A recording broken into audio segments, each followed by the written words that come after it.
जय जगन्नाथ। आपण मैंने मोर पूर्व वीडियो देखी लेवलर ईपीएफओ एक्ट 1952 विषय से मुझे तार किसी इंट्रोड्यूसन देती क्यों लागू होता है केबे लागू होता है। तो आज ये वीडियो माध्यम आपको ये पीएफ कैलकुलेशन विषय किसी कहि जनइबी। तो आप बेसिकली जेकोसी जगह काम करूँ ना कहीं आपणकर पीएफ कटि थाए जदि कौन ऑर्गेनाइजेशन रे 20 और मोर देन 20 कर्मचारी काम करती से ऑर्गेनाइजेशन पीएफ रजिस्टर करने दरकार। तो से आपणकर केते परिमाणर पीएफ कटि थाए आपण कंपनी केते परिमाणर पीएफ आपण अकाउंट रे जमा करने को बाध्य से विषय आप वीडियो माध्यम जानी रखु। जदि आप कौन भी जगह काम कर कंस्ट्रक्शन एग्रीकल्चर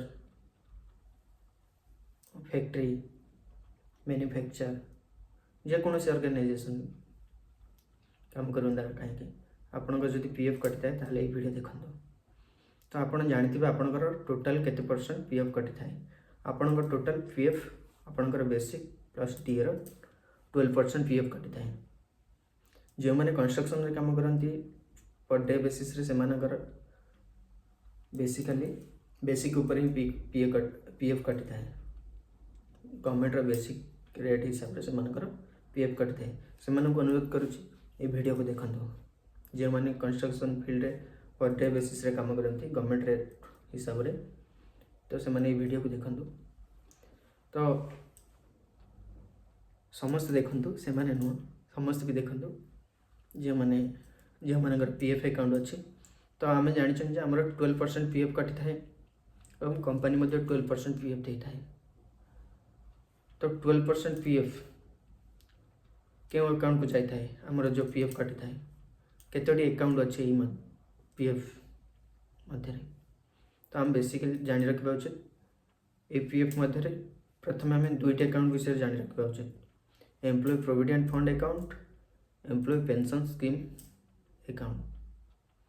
तो एम्प्लॉय प्रोविडेंट फंड अकाउंट को केते परिमाण अर्थ राशि जमा होता है एम्प्लॉय पेंशन को केते परिमाण अर्थ जमा होता है केते परसेंट जमा होता है।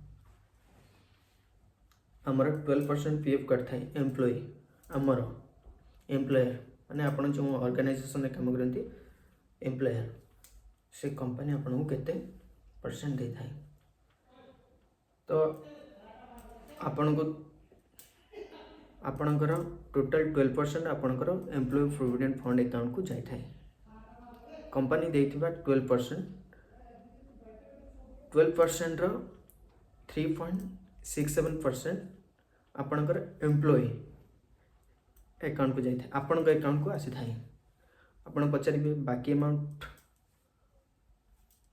कुआडे गला 12% रो 3.67% आपण अकाउंट को आसी बाकी रहा 8.33%। ये 8.33% आपणकर पेंशन को जाए थाए। समस्त मेरा ये डाउट थाए कंपनी आमको देला 12% आमर 12% कटिला तो आमर अकाउंट को एते कम केमिति आसला ना आमर पेंशन अकाउंट को जाए थाए 8.33%। तो आपण जानी रखु आपणकर 8.33% आपण को पेंशन अकाउंट को जाए थाए। आपन जब रिटायरमेंट करेंगे से समय आप पेंशन आकार पाइपर। आपड़ यह भी जानी रखु आमर टोटाल सैलरी 28 टंका ही पीएफ आकार रे कटि थाए 28 टंकार अधिक पीएफ कटि न थाए।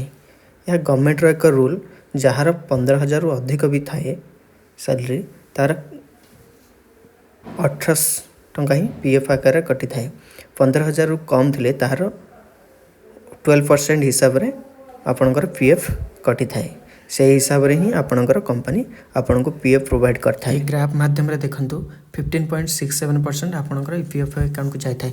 जदि आपणकर 1800 पीएफ कटि थाए ताहले आपन को अकाउंट को केते टंका जीवो ना 2350 रुपीस ही जाय थाए बाकी 1250 रुपीस आपणकर पेंशन अकाउंट को जाय थाए और बाकी 75 रुपीस आपणकर एठी जानी रखंतु आपन 12% कंपनी 12% दे थाए किंतु ता बाद मध्य कंपनी एक्स्ट्रा 1% देता है।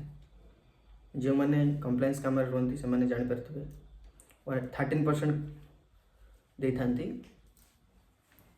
आपणकर कंपनी, कारण एडमिन चार्जेस थाए आ गोटे अकाउंट थाए या जानी रखु insurance EDLI employee deposited link insurance scheme, employee deposit link insurance scheme से आमर एडमिन चार्जेस हिसाब रे 0.5% जाए, आपणकर इंश्योरेंस हिसाब रे 0.5% अमाउंट जाए। आपन जी PF कटी कंपनी से दब तापर 1% अधिक दे थाए, कारण आमर आपण मैंने जानी नथिबे आपणकर गोटे इंश्योरेंस अकाउंट अच्छी से अकाउंट को पर मंथ किसी अमाउंट जाए आपणकर इंश्योरेंस आकार। तो मोर ये वीडियो देखंतु और शेयर करंतु। जो मैंने आगामी वीडियो मोर लाइक शेयर करछंदी और सब्सक्राइब करछंदी से को धन्यवाद। आपण मैंने लाइक करंतु, मु एपरी वीडियो बनैबी मोर बेसिक नॉलेज रू आपण मानू किसी शेयर करिवे। तो निश्चय आशा करुछि